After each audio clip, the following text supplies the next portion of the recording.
The desperate plea, the mining station Serenity's End, floated silently above the gas giant Yorvan 7, its crystalline hull reflecting the swirling storms below. Inside the station's command center, Director Miralex pressed her four-fingered hand against the emergency beacon. Her species, the Zerathi, had evolved on a low-gravity moon where violence was unknown.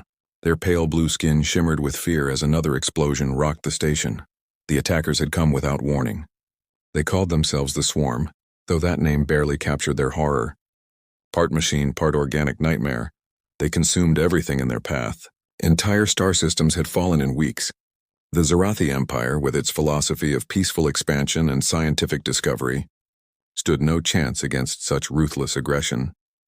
Ambassador Kellen Voss watched the chaos unfold from his office aboard the human diplomatic vessel Olive Branch. He was one of only 12 humans stationed in this sector of the galaxy, serving as cultural liaison between Earth and the Galactic Assembly. His dark skin glistened with sweat as he reviewed the casualty reports. 15 billion dead in 3 months, 27 species on the brink of extinction. The Galactic Assembly had tried everything. Their defensive fleets, designed for deterring pirates and settling trade disputes, crumbled against the Swarm's bioships. These weren't vessels in any traditional sense. They were living weapons that adapted to every attack, learned from every defeat, and grew stronger with each world they consumed.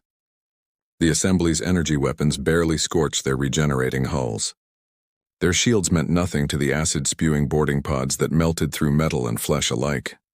In the Great Council Chamber on Haven Prime, representatives from 93 civilizations gathered for what many believed would be their final meeting.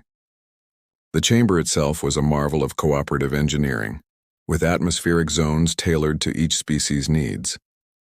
The aquatic melody floated in their water-filled sections, while the methane-breathing Corol occupied sealed environmental suits. All eyes, compound and simple alike, turned to the center platform where Chancellor Timon stood.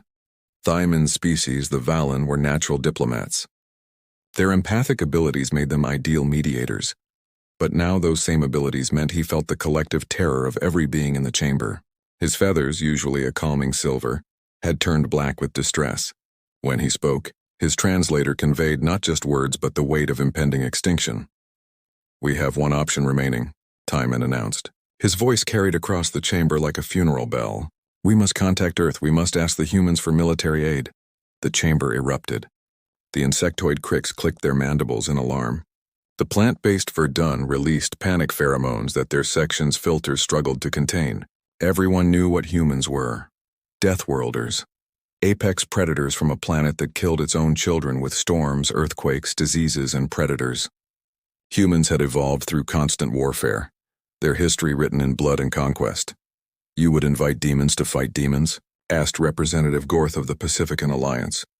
His gelatinous form quivered with indignation. "Humans wage war for sport. They split atoms to create weapons. They poison their own atmosphere and call it industry." But Timon had prepared for this objection. The holographic displays around the chamber flickered to life, showing Earth in all its terrible beauty, a blue marble hiding a cauldron of violence. Statistics scrolled past. Humans could survive injuries that would kill most sapiens instantly. They could run for hours without rest, pursuing prey until it collapsed from exhaustion. They had nuclear weapons before they had spaceflight. They had conquered every environment on their deadly world, from Arctic wastes to scorching deserts. "Yes," Timon said simply, "they are everything we fear. They are violent, aggressive, and capable of cruelty we cannot comprehend. But they are also survivors. They understand war in ways we never will because they were forged in it." The Swarm represents extinction. The humans represent survival, however brutal.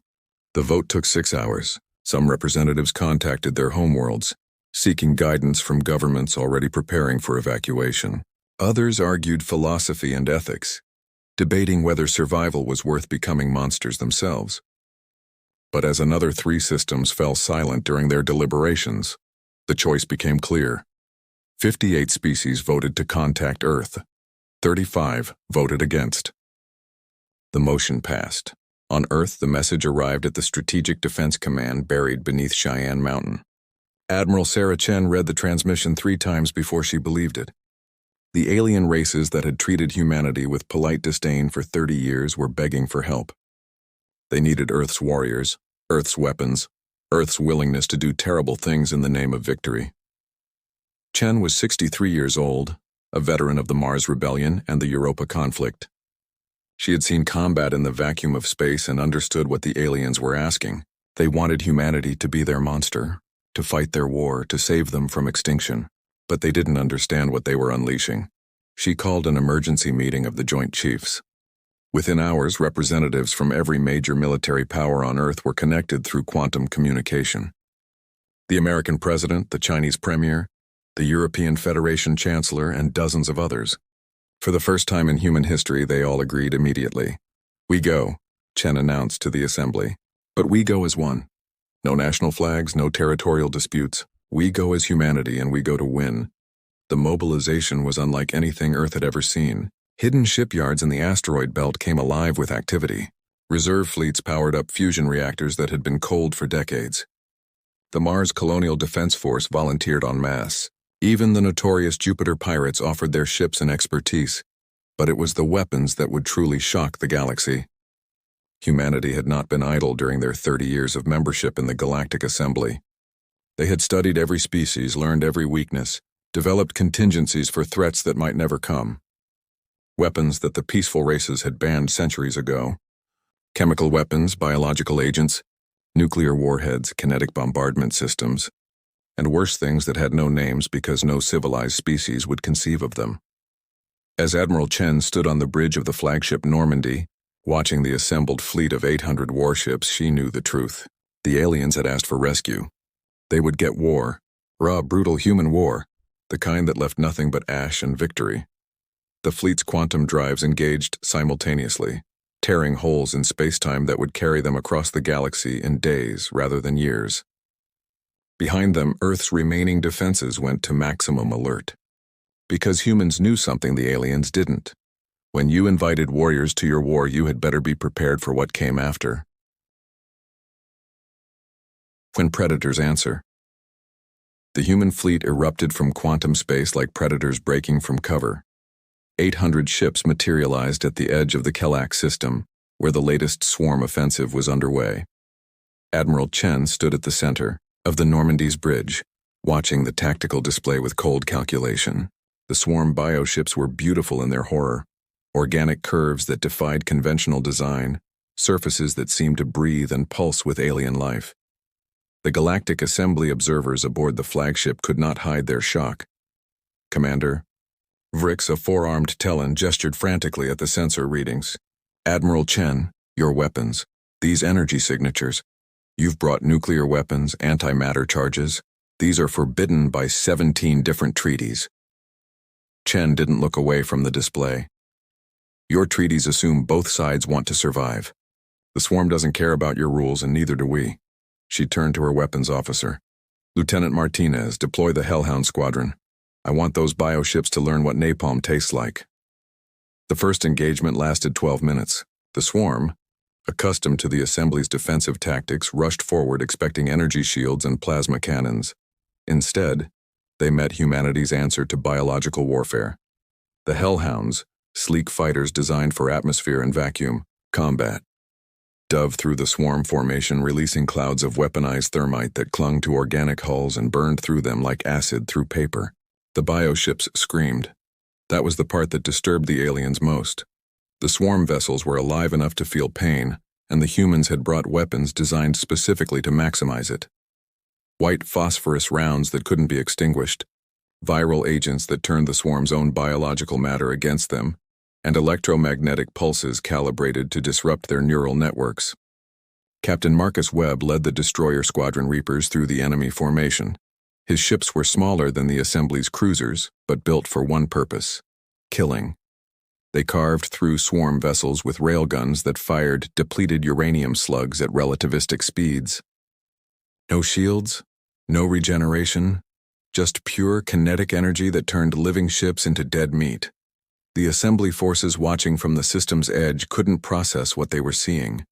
Where they had fought defensively, trying to preserve life and minimize casualties, the humans attacked with savage efficiency.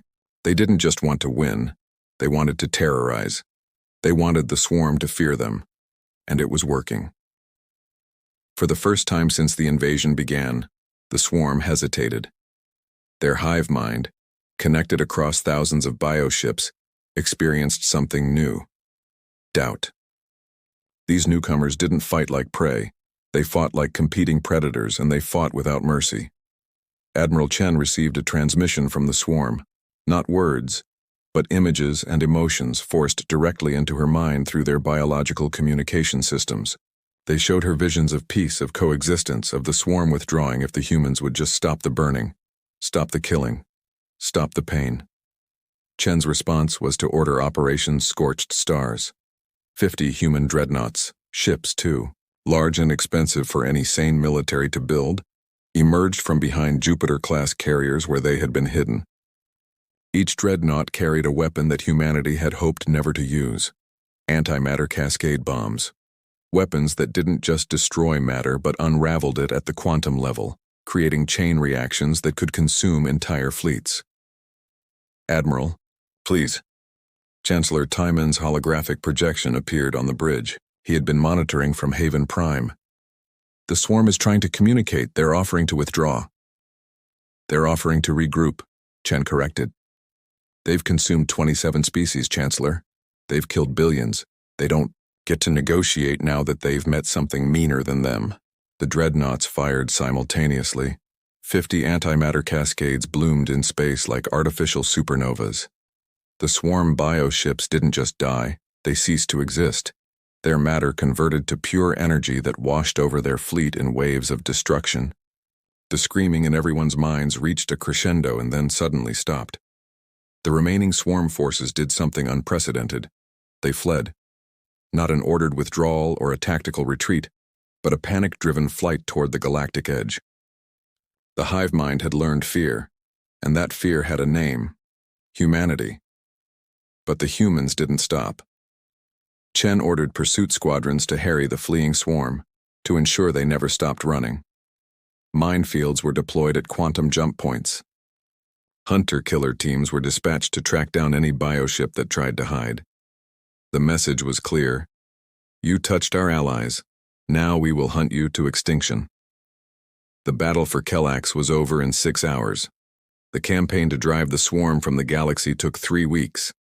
By the end, the humans had demonstrated weapons and tactics that violated every concept of civilized warfare the Assembly had ever conceived.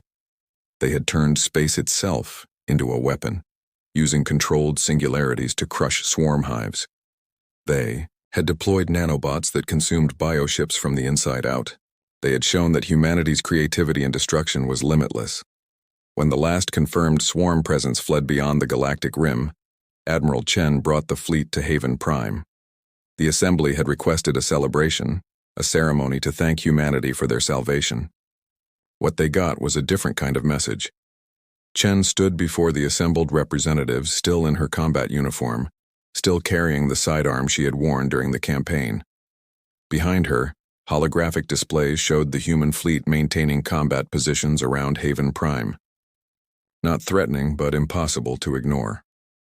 "The swarm is gone," she announced. "You're welcome. But let's be clear about what just happened. You invited us to save you because you couldn't save yourselves. We did. But we didn't do it your way. We did it our way. And now you've seen what our way looks like." The chamber was silent.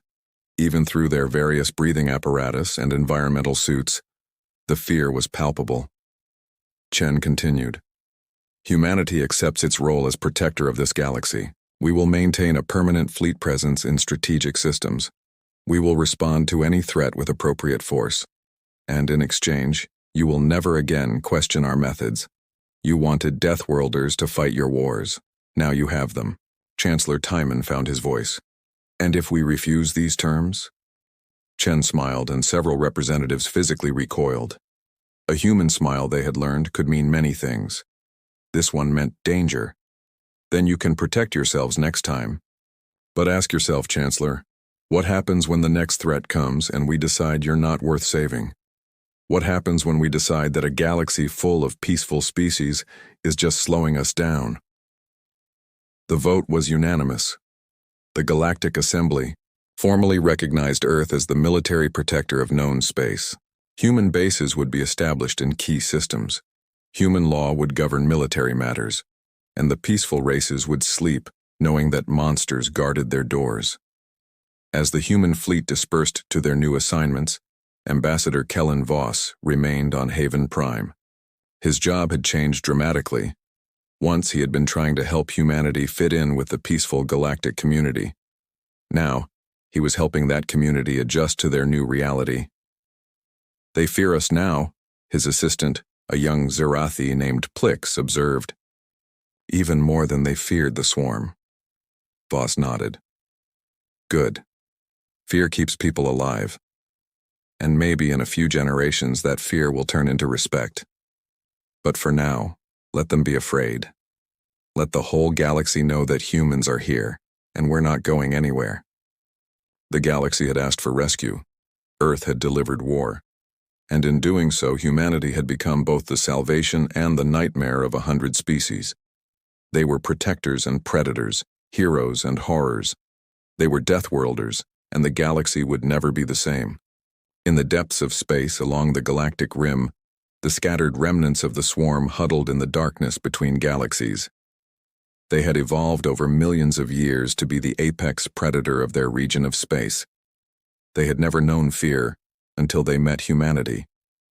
Now they transmitted a new instruction through their broken hive mind, a warning that would echo through their species for generations. Avoid the galaxy where the Deathworlders hunt.